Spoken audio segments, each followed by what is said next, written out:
It began, as many things in Oxford do, with music. A rehearsal in the Sheldonian strings tuning like a roomful of hesitant hearts, wood winds sighing against the cold. I'd taken my usual seat near the back, close enough to see the conductor's hand tremble slightly with fatigue, far enough to remain unseen. They were rehearsing Mozart's Requiem, that great unfinished farewell, and there was a moment, a pause, a wrong silence that unsettled me more than any false note could. It wasn't what they played that disturbed me, but what they didn't. The absence hung there, a weight between two chords, as though the music itself remembered something it couldn't bear to repeat. Afterwards, I walked through the drizzle along Broad Street, my coat gathering the smell of rain and petrol. Oxford in early spring can feel like an elegy performed in brick and limestone. Every face you pass seems to carry its own refrain. I thought of that silence again as I stopped by a newsstand. The Oxford Mail headline, smudged with damp ink, "Respected scholar dies suddenly at St. Frida's Wides." Dr. Lydia Harcourt. I knew the name vaguely of a musicologist of considerable reputation, though not without enemies. Her papers on silence and structure had been praised for their intellectual elegance, their austerity. A woman who believed that in music, as in life, what's unsaid carries more meaning than what's performed. I read the short article twice. The phrase heart failure stood out, as tidy and lifeless as a full stop. I should have gone home. Instead, I walked toward Randolph, seeking warmth and perhaps something stronger than tea. The bar was half empty, the sort of place where memories gathered at the bottom of glasses. Lewis would have said I was brooding again, but I've always thought the act of thinking requires a certain melancholy, the kind that comes only with company you can't quite reach anymore. The barman asked if I wanted another, and I found myself saying yes before reason intervened. I don't recall how long I sat there, only that when I left, the city had quieted into that deep, almost ecclesiastical stillness Oxford reserves for itself after rain. Somewhere in the distance, a bell rang not quite in time, as if it had forgotten the rhythm of its duty. By the next morning, I'd convinced myself I wasn't curious. That lasted until I reached my office and saw the report from County HQ. The coroner had filed Harcourt's death as natural. The timing, however, was inconvenient just days before she was due to present her paper on the mathematics of silence in classical composition. And there, in the margin, a note in her handwriting had been found. The truth lies between two notes. Lewis called it poetic nonsense. I called it motive. When I drove to St. Frida's Wides that afternoon, the air was thick with the scent of damp magnolia. The college stood quiet, as though aware of its own reputation for discretion. The porter, a man, with a face lined like a map of old regrets, told me Harcourt had been found in her study, slumped over her desk, a half-finished letter beside her. No sign of disturbance, no sign of struggle, just stillness. In the study, sunlight filtered through leaded glass in pale ribbons, settling on the spines of music scores and the dustless order of a mind that had long sought perfection. A sheet of manuscript paper lay half hidden under a pile of correspondence, its staves filled with neat notation, then abruptly cut off mid-bar. I traced a finger along the line, stopping where the ink faded. The silence was literal here, marked on paper. Something about that unfinished phrase stayed with me not only as music, but as confession. Later, as I left, the choir was rehearsing somewhere in the chapel. The sound drifted faintly through the cloister, rising and falling with the same ache I had felt the previous night.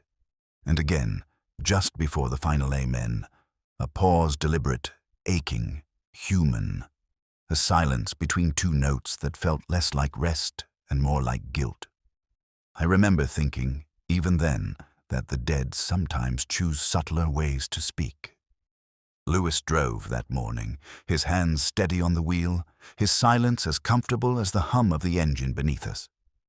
The road to St. Fridswide's was narrow and rain-polished, the kind of Oxford street that feels older than reason itself. I watched the wipers trace slow arcs across the glass, erasing the world for a second and revealing it again, cleaner, lonelier. Somewhere between those motions, I thought of Lydia Harcourt not as a victim, not yet, but as a woman who must have lived in precise intervals, timing her life to her own metronome of thought. The porter at the gate recognized us before we spoke. He had the careful caution of men who keep the secrets of institutions older than their conscience. Harcourt's rooms, he said, were still sealed, though the bursar had been waiting for us.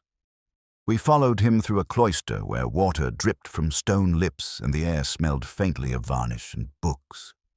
I've always thought that the sound of one's footsteps in an Oxford college can tell more about one's guilt than any confession. The bursar, Miss Elspeth Chalmers, met us in the study. She had the air of someone long accustomed to authority, though her hands betrayed her. They worried the corner of a handkerchief, turning its lace to string. She spoke of Dr. Harcourt with that particular blend of admiration and disdain Oxford reserves for its own successes.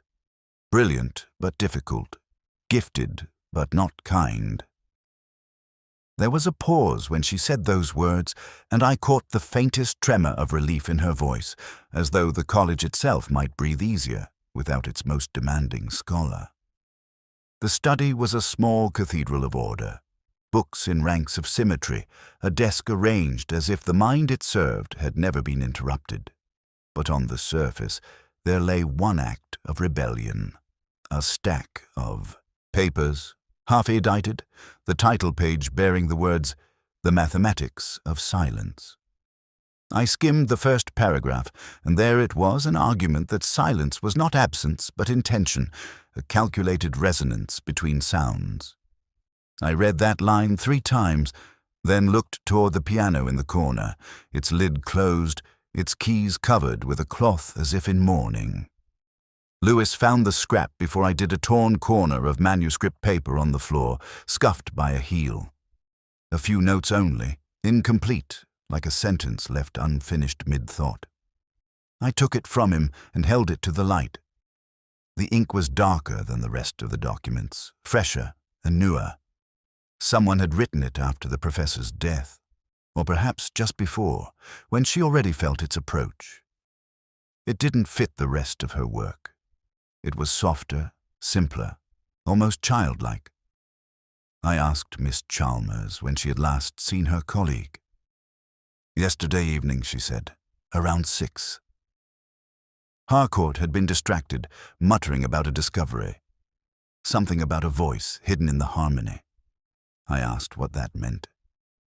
Miss Chalmers smiled thinly, the kind of smile Oxford academics use to conceal ignorance.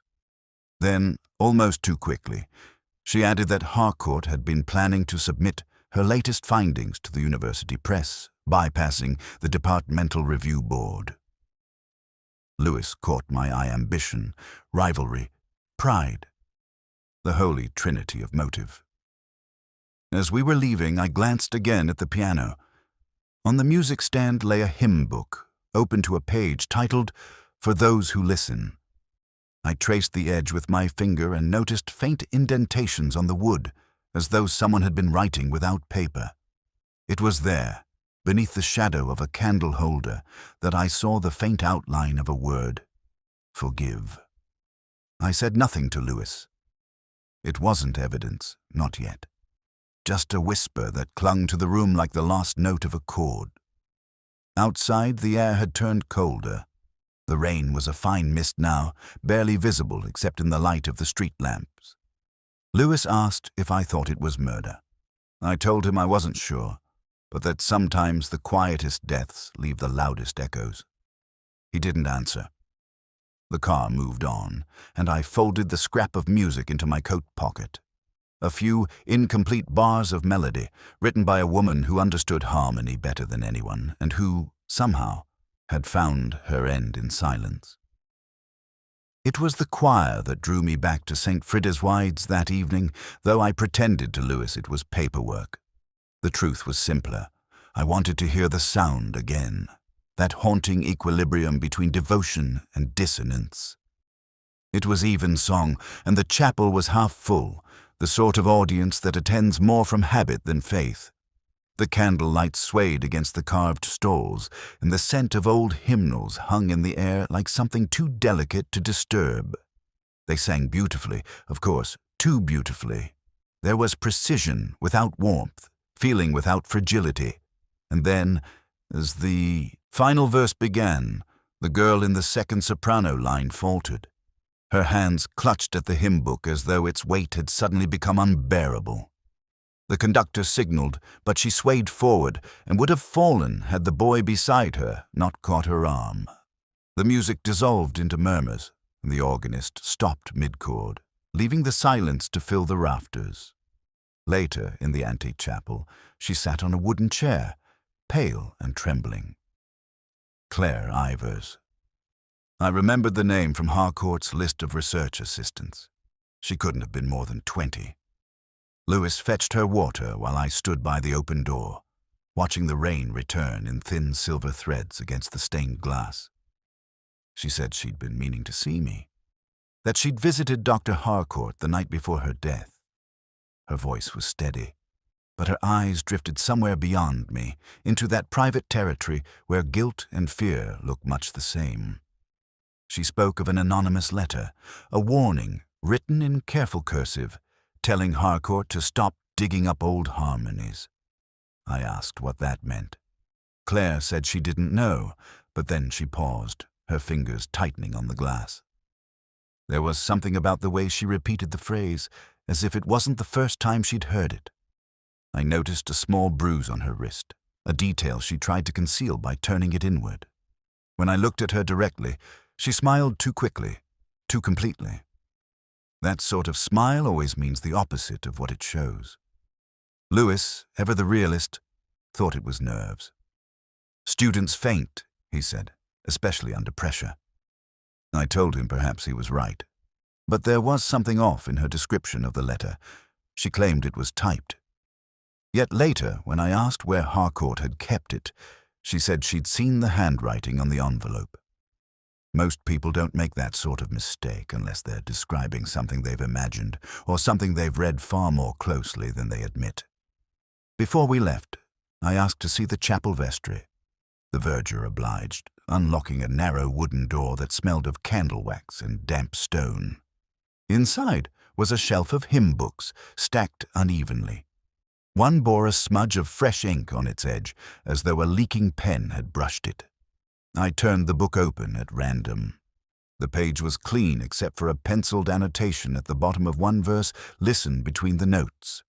The same phrase Harcourt had written in her margin. A coincidence, perhaps. Oxford is built on coincidences that refuse to fade. Outside, Lewis muttered about missed dinners and cold rain. I walked slower, letting the sound of the choir resume behind us, their voices distant now, detached from meaning. Somewhere in that order, in that practiced beauty, there was a flaw, a hesitation too deliberate to be mistaken. I've learned that the truest deceit often hides behind symmetry. The human ear forgives imperfection, but the human conscience cannot. When we reached the car, Claire stood in the doorway of the chapel, watching us. Her expression was unreadable, but her hand was at her throat, as though feeling for a note she could no longer find. I nodded to her once, and she turned away. I remember thinking that if Harcourt's death had been music, then this girl was its echo, faint, unresolved, and waiting for the silence to begin again. It was one of those pale Oxford afternoons that never quite decide whether to rain or to forgive.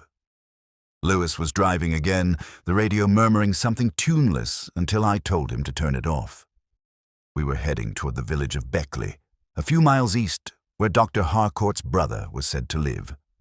Edwin Harcourt, retired piano tuner, widower, and, by all accounts, the less distinguished sibling.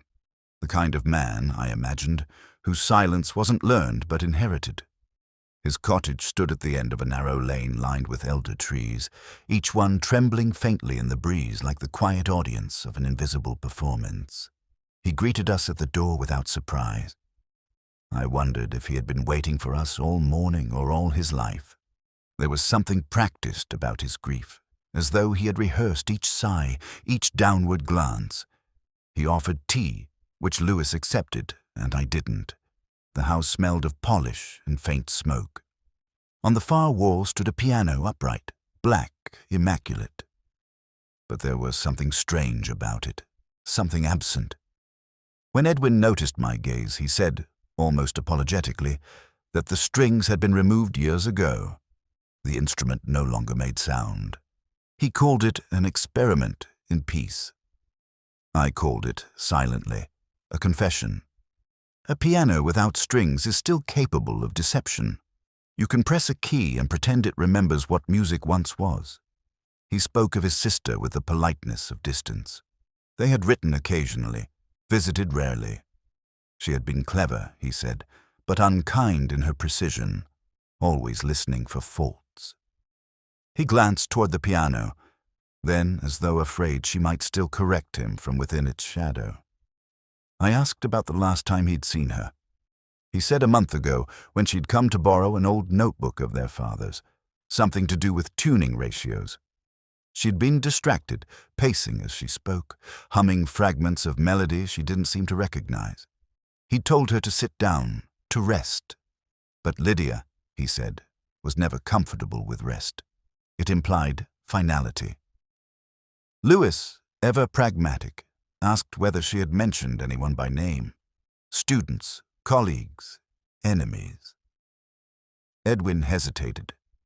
Then, almost as an afterthought, he said there had been a man, a former student perhaps, who'd written her letters about her research. He couldn't recall the name. I asked if he still had any of her correspondence. He shook his head too quickly. I could tell he was lying. Not to conceal guilt, but to preserve something private and old bitterness, perhaps, that no investigator could translate into evidence. Before we left, I asked to look at the piano. He agreed, reluctantly. Up close, the emptiness of it was startling. The hammers still moved, the keys still responded, but nothing answered them. He pressed one softly, and the silence that followed was immense, almost devotional. He smiled at me then, faintly. An instrument that remembers every sound it cannot make. His words, not mine. And though he spoke to them lightly, they carried a kind of truth I would only understand later.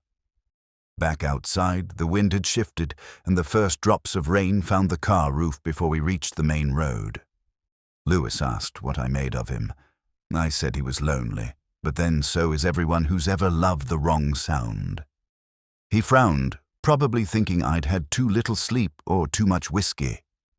I watched the hedgerows blur by, their green darkening with rain, and I thought of that piano, its silent obedience, its hollow perfection. It reminded me of the study at St. Fridswide's, where Lydia Harcourt had tried to measure silence as if it was something separate from guilt. Somewhere between Oxford and the hills, I realized that every family hides a note too painful to play. Lydia had found hers, and Edwin, I suspected, had never stopped listening to it. It was in the library that I began to understand her. Not the woman herself, no man ever truly does, but the mind she left behind, scattered across paper and ink. The Bodleian was nearly empty that morning, the air tinged with dust and the faint perfume of age. I'd come to look at the research that had consumed her final months. A clerk led me to a small reading room where the documents waited like relics, her drafts, her correspondence, her notes on a forgotten composer named Silas Ray. The quiet was almost ecclesiastical, broken only by the slow, reluctant turning of a page. Her handwriting was disciplined, spare, each word arranged as though it belonged to a score rather than a sentence. She had been tracing patterns in Ray's final works, theories about hidden motifs, mathematical ratios between silence and sound. To anyone else, it would have looked like academic excess. But to her, it was an obsession disguised as reason. I could see it in the way her notes blurred into the margins, words folding over one another until they lost meaning. And in the middle of one page, circled twice, were the words "truth through omission." Lewis had been restless that morning. He preferred witnesses to manuscripts, people to parchment. He sat across from me, shifting in his chair, and asked what I hoped to find. I told him I wasn't sure. That's the thing about research. It rarely reveals answers, only the texture of the questions. He shrugged, as he always did when philosophy intruded on procedure, and went off to chase a cup of tea. I stayed. The silence around me began to change then. It had a kind of rhythm, the soft scrape of pen against paper in distant rooms, the occasional sigh of an unseen scholar. I imagined Harcourt here, in that same chair, listening to the same hollow breathing of the library. I tried to picture her expression when she wrote those last entries. One note in particular caught my attention. Dated a week before her death, it read, "If I can prove it, they will hate me for it." They. The plural felt deliberate. I thought of Miss Chalmers, the assistant who had smoothed her tone too carefully when describing her mentor. Of Dr. Malling, the rival whose envy had the precision of a scalpel. And of Edwin, the brother with the piano that no longer sang. I folded the note back into its envelope, and for a moment the paper seemed to pulse, as though still alive with the warmth of her hand. When Lewis returned, he carried a folder the librarian had found misfiled under another name. Inside were photocopies of letters between Harcourt and the Oxford Music Archive. One in particular stood out. She had requested access to a lost composition by Silas Ray Adagio for 2 voices, believed destroyed after his death. The archivist had replied that no such manuscript existed in the official record. Yet among her belongings, the police had catalogued a fragment bearing that title. I remembered from her desk the sheet that ended mid-bar. It occurred to me then that perhaps she hadn't been reconstructing Ray's work at all. Perhaps she had been rewriting it. A forgery or a resurrection. I thought again of her brother's words, an instrument that remembers every sound it cannot make, and something began to take shape, faintly, like the echo of a melody I'd once heard and forgotten. As we left the library, a bell tolled somewhere beyond the quad, its sound rippling across the damp air. I looked back through the window and saw the table where her papers still lay. For a moment, it seemed as if she might return to that quiet, severe woman with her ink-stained fingers and her secret buried between notes. The kind of secret that kills not through violence, but revelation. Lewis asked if we were closer to understanding her. I told him that understanding is overrated.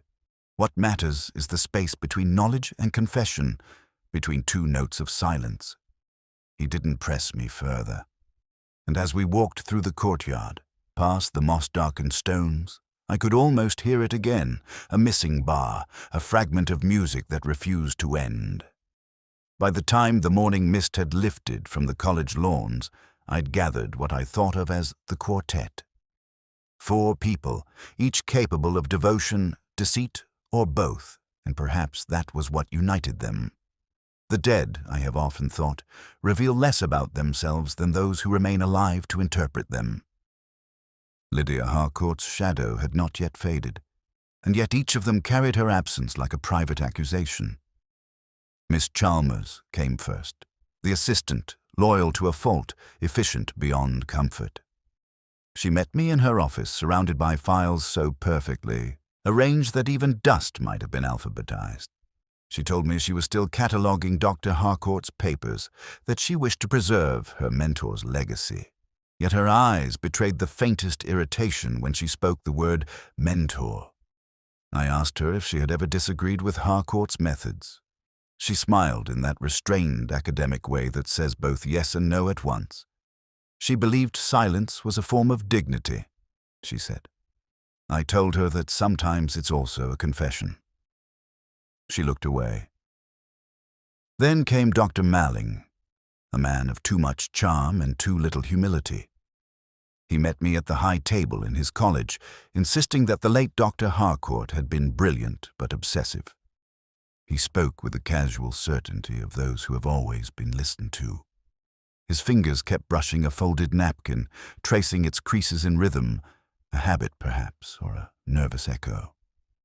When I mentioned the anonymous letters, he laughed lightly and said, "Academics live on gossip." But there was a flicker of something else when I told him Harcourt had been studying Silas Ray. Fear, perhaps, or recognition. He sipped his wine, eyes half closed, and changed the subject to Bach. I made a note of it, not the music, but the avoidance. A man's silence, like a misplaced note, often matters more than what he chooses to play. Claire Ivers was waiting outside the chapel, her expression uncertain, her hands gloved despite the mild weather. She said she'd been dreaming of Harcourt, hearing her voice in the choir room, faint as the echo of a tuning fork. I told her grief plays tricks on the living, but she shook her head. There had been a phone call, she said, 2 nights before the death. Harcourt had sounded calm, relieved even, something about finally finishing the work. When Claire had asked what she meant, the line went dead. I asked if she'd told anyone else. She hesitated, then said Miss Chalmers, and perhaps, I thought, that was why the letter had disappeared. And finally, Edwin Harcourt, the brother. We met again in his silent house. The piano stood exactly as before, untouched, its keys white as bone. He spoke more freely this time, as if the burden of his sister's death had loosened something in him. He told me Lydia had never truly loved music, that for her it was always mathematics disguised as art. I asked if he resented that. He said he didn't know how to resent what he couldn't understand. But as he turned toward the window, I noticed his reflection in the glass, a man who had spent too long listening to the wrong kind of silence. When I left, I walked through the quad, each footstep carrying the rhythm of a thought I couldn't yet form. 4 suspects, 4 variations on a theme. Ambition, jealousy, admiration, guilt. The same notes, rearranged endlessly. Lewis asked what I made of them. I told him that music, like murder, is never about the obvious melody. It's what happens in the pauses that matters. He grunted, unimpressed, and drove us back through the drizzle. That evening, alone in my flat, I poured a small whiskey and opened the file again. Harcourt's handwriting stared back at me sharp, elegant, ruthless. Between 2 lines of notation, she had written a single phrase, "Harmony cannot exist without deceit." I read it several times before closing the folder. Outside, the city bells began their uneven tolling, and I realized that every one of my quartet could play that truth to perfection. The letter arrived folded in thirds, tucked neatly into an envelope that bore no address, no return mark, only the faint imprint of a fountain pen pressed too hard against the paper. Lewis found it in the late Dr. Harcourt's pigeonhole, wedged behind an electricity bill and a university memo. The porter swore it had been there since before her death, though I've long since learned that time behaves differently in colleges. A week can pass unnoticed, a lifetime can dissolve between supervisions.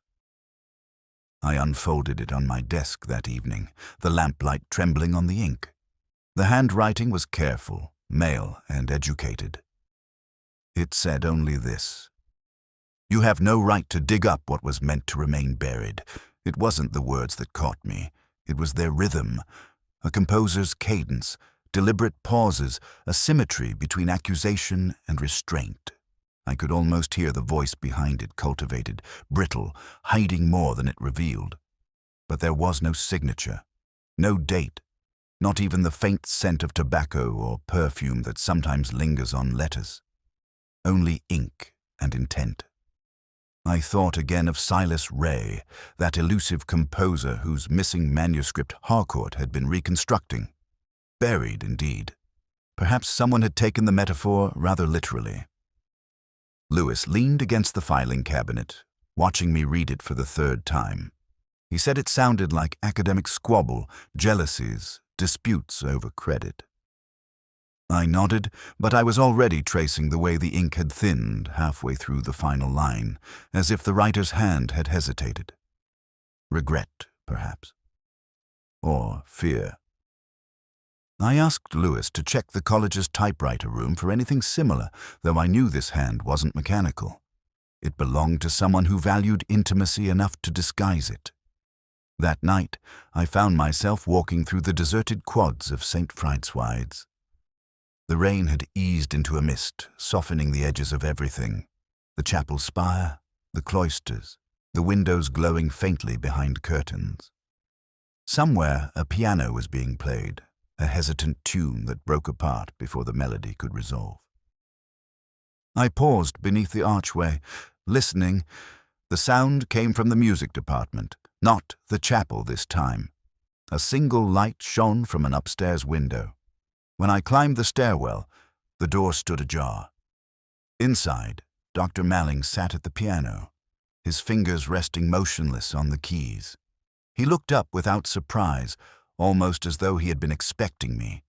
I mentioned the letter. He laughed softly. Too softly, said he'd heard of it, of course. Everyone had. The college thrives on whispers, he added, and struck a minor chord that jarred faintly in the silence.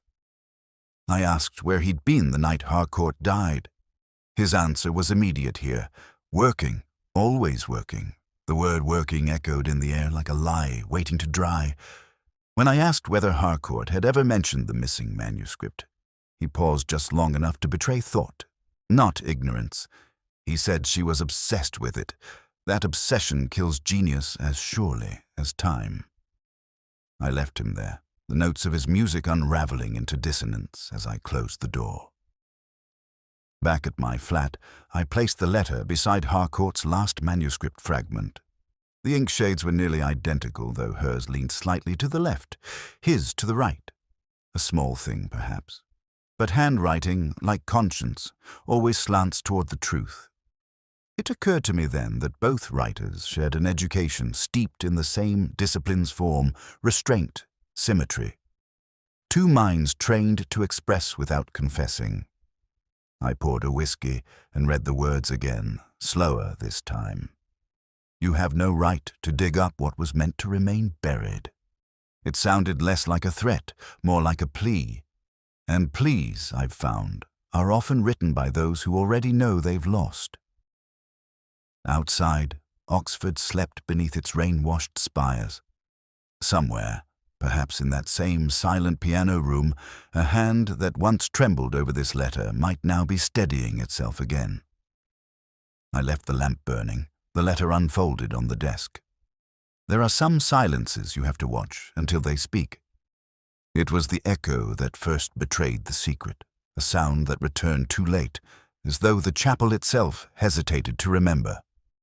I'd gone there near midnight, long after the choir boys had vanished and the candles had been extinguished. The air was heavy with rain, the stone damp beneath my shoes. The great pipe organ loomed above like a monument to some unspoken grief. I had come not for prayer, but for repetition. I wanted to hear the music again, the unfinished melody from Harcourt's desk, the fragment that ended abruptly mid-bar, like a sentence choked by its own meaning. The chapel was unlit except for the faint spill of moonlight through the clerestory. I sat in the back pew, unfolding the copied score from my coat pocket. The notes stared up at me, incomplete yet deliberate. I hummed the phrase softly, C sharp, E, G, and waited for the echo to answer. But when it came, it was wrong. The resonance from the east wall returned at a fraction of the pitch, a half-tone lower. Dissonance where there should have been harmony. I rose, walked down the nave, and realized the echo wasn't a reflection at all. It was a continuation. Someone had added a note to a dead composer's line. I turned toward the choir stalls. On the music stand lay an open hymnal, its pages warped from damp. A pencil rested across the margin. One of the students, perhaps, Claire Ivers, had been there recently. The faint indentation on the paper showed words written and erased. He forgave me. I stood for a long time, staring at the phrase until the letters began to blur. Forgiveness is such a human weakness, and I have never known it to stay quiet for long. Footsteps entered the cloister outside, deliberate, echoing. Lewis appeared at the archway, looking uneasy. He said the caretaker had found a light burning here the previous night. Someone had been using the chapel after hours, likely with a key. There were few who could manage that faculty, choir members or a member of the clergy.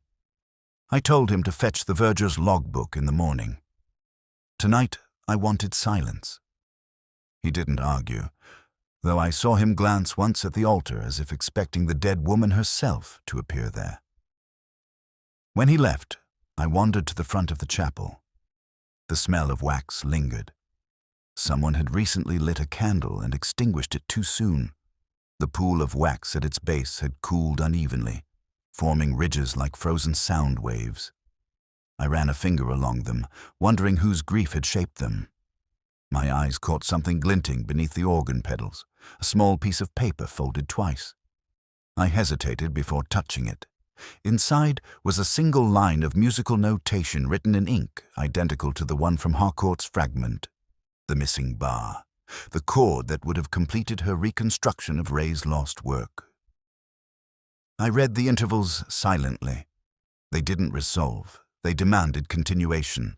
The hand that wrote this understood her obsession or shared it. A sound broke the air, not the echo this time, but the faint creak of the gallery floor above. I looked up. The shadows shifted but revealed nothing. Whoever had been there was gone, leaving only the whisper of retreating footsteps along the upper aisle. I called out, but my voice died in the vaulted air. Only the echo answered, softer now, uncertain of allegiance. When I left, I carried the small note in my coat pocket, though I didn't show it to Lewis. Some evidence isn't meant for reports. It belongs instead to that quiet part of investigation where no one writes down the part where you begin to hear the dead speaking through patterns, through silence, through the disobedience of echoes. The night outside had turned colder, and the bells of Magdalen were striking 11. I walked beneath their sound, thinking of how music is never finished, only interrupted. And in that interruption, in that half-heard echo, something alive was still listening back.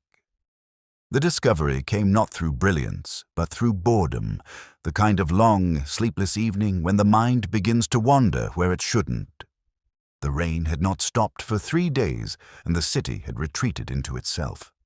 Even the pubs were quieter, as though Oxford had agreed to grieve in private. I was at my desk, reviewing Harcourt's photographs, when I noticed the portrait again of Silas Ray that hung above her writing table. It had been in every picture of that room, so ordinary I had stopped seeing it. But something about its placement, slightly tilted, as if recently handled, began to trouble me. I remembered Edwin's remark, the offhand way he'd said she'd taken it from him a few weeks before her death. For restoration, he'd claimed. Yet there had been no sign of restoration in the frame, only the faintest disturbance at its edge, a line of newer wood hidden by the gilding. By morning, I was standing once more in that narrow, airless study, the one that still seemed to hold her perfume and precision. Lewis waited by the door, muttering about paperwork. I ignored him and reached for the portrait. It came away too easily. The backing was smooth, clean, too clean. Someone had opened it recently. I lifted the frame onto the desk and ran a thumb along its edge until I found the sliver of masking tape that sealed it. Beneath, folded twice and pressed flat against the canvas, was a sheet of manuscript paper, not copied originally. The missing bar, the final measure of Silas Ray's last composition. It was written not in the tight, elegant hand of an 18th-century composer, but in a modern scrawl I had come to recognize Edwin Harcourt's. He had forged the missing piece, the same fragment Lydia had devoted her life to finding. She had uncovered the deceit, of course. The dates, the phrasing, the ink itself, it all betrayed a later hand.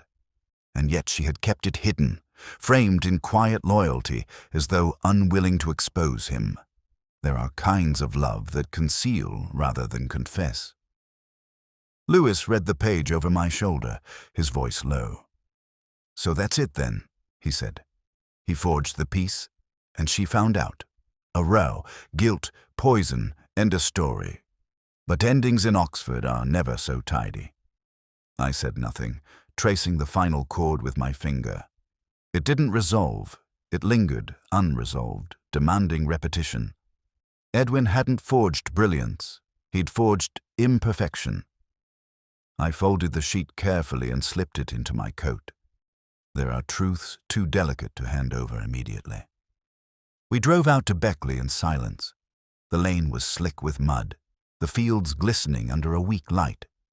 Edwin answered the door with an odd serenity, as though resignation had already prepared a place for him. The piano still stood in the corner, that mute monument to everything he'd refused to destroy. I placed the sheet on the keys. He looked at it without surprise. "She found it then," he said. The words weren't question or confession, but remembrance. I asked why he had done it. He smiled faintly, a smile that didn't reach his eyes. I wanted her to finish it. She always needed something unfinished to make her feel alive. I told him she had discovered the forgery. He nodded. That was when she decided to tell them about the university, the world. But she couldn't. Not after she saw what it would do. I didn't need to ask what happened next. The piano's silence told me more than his words could. The poison had been gradual, administered with tenderness rather than malice. Guilt disguised as mercy. There are forms of killing that require no cruelty, only love exhausted of alternatives. When we left, the afternoon light was fading. I told Lewis to give the file a day before sending it through channels. He asked if I believed Edwin had meant to kill her. I said the meaning is a dangerous word. We talk of motives, but most crimes begin as gestures, small acts of devotion that go wrong. Back in Oxford, I stopped outside the chapel. The choir was rehearsing again, their voices rising through the damp air, the melody almost but not quite complete. I thought of the forged note beneath the frame, the false resolution, the lie written in love. And for a moment, I envied those who could still believe that every song ends where it should. It was raining the night we closed the case, though Oxford rain has never struck me as weather so much as penance. The city glistened under it, the stones dark with memory. I remember sitting in the car outside Beckley, the windscreen misting over while Lewis scribbled in his notebook, his breath clouding the glass. He asked what we ought to write in the report: suicide, manslaughter, mercy, or madness. I told him none of those words would fit. Not really. There are crimes that refuse to be named because naming them would require understanding, and there was no understanding left in this one. Edwin Harcourt had confessed without defense. It wasn't a performance, nor even repentance. It was something smaller, an admission made by a man who had lived too long in silence. The piano still stood in the corner, as it had on our first visit, the lid closed, the keys untuned. He said he'd given her the poison gradually, that he thought it would quiet her pain. It had. Perhaps too well. I believed him, not because of any proof, but because the room itself seemed to hold its breath around him. There are truths that require no corroboration. Lewis took the statement, his pen scratching the page with reluctant precision. When he asked Edwin why he hadn't destroyed the forged manuscript, Edwin only said that he couldn't kill something twice. That answer stayed with me. In Oxford, people destroy things all the time: reputations, marriages, reputes of beauty or belief, but always under the illusion of preservation. Even deceit here has the courtesy to dress as reverence. We left him there with the fire dying low and the rain easing into mist. I don't think he meant to live much longer. He had that look about him, a man who had already stepped into his own absence. Some deaths happen long before the body follows. The drive back was quiet. Lewis stared out into the wet glow of the headlamps, his face drawn and uncertain. He said he didn't understand how someone could love another person enough to kill them. I told him understanding was overrated. He looked at me then, as if trying to read whether I spoke from knowledge or regret. I didn't clarify. Oxford teaches you that most answers are best left implied. Back at my flat, I poured a whiskey and placed the recovered manuscript on the table. It looked harmless there, a single page of notation, the final bar penned in Edwin's hesitant hand. I played it softly on my small gramophone, tracing the melody in my mind. The notes rose and fell with all the inevitability of breath until the last one hung unresolved, suspended in its own hesitation. A perfect imperfection. The silence that followed felt longer than the sound itself. Somewhere between that sound and its absence, I began to hear her again, Lydia Harcourt, alive in the space between measure and pause, between pride and pity. I imagined her at her desk that night, the rain outside matching the rhythm of her pen, realizing what the forgery meant. The man who had once tuned pianos for her father had rewritten a piece of history to give her back her faith.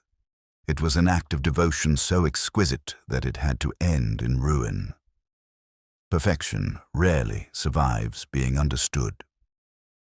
Lewis phoned the next morning to say Edwin Harcourt was dead. Carbon monoxide. Neat, quiet, procedural. I thanked him, though the words sounded hollow. There's a point in every case when justice and mercy become indistinguishable. A point that makes the law feel almost superfluous. I poured another drink and stood at the window, watching the grey city exhale beneath the weight of its own conscience. By evening, I walked to St. Frida's Wides. The college was silent except for the faint drip from the gutters. Inside the chapel, the choir was rehearsing for Sunday. I sat near the back, unseen. The hymn was simple, built on the same progression as Ray's unfinished piece. I realized then why Harcourt had been so drawn to him. His music, like hers, had always lingered between beauty and confession. When the final chord came, it didn't resolve. It broke into silence, pure, deliberate, merciful. And in that silence, for the first time in weeks, I felt something close to peace. Lewis asked me once what I thought silence meant in music. I told him it was where truth hides. Tonight, I think it's where it is forgiven. As I left the chapel, the rain had stopped, and the stones were steaming faintly in the lamplight. The city was breathing again, slow and careful, as if relearning how to live after grief. Somewhere behind me, the choir began again, the same melody, the same unfinished cadence. I didn't turn back. Some echoes are best left unresolved, like the silence between two notes, where everything that matters is still waiting to be heard.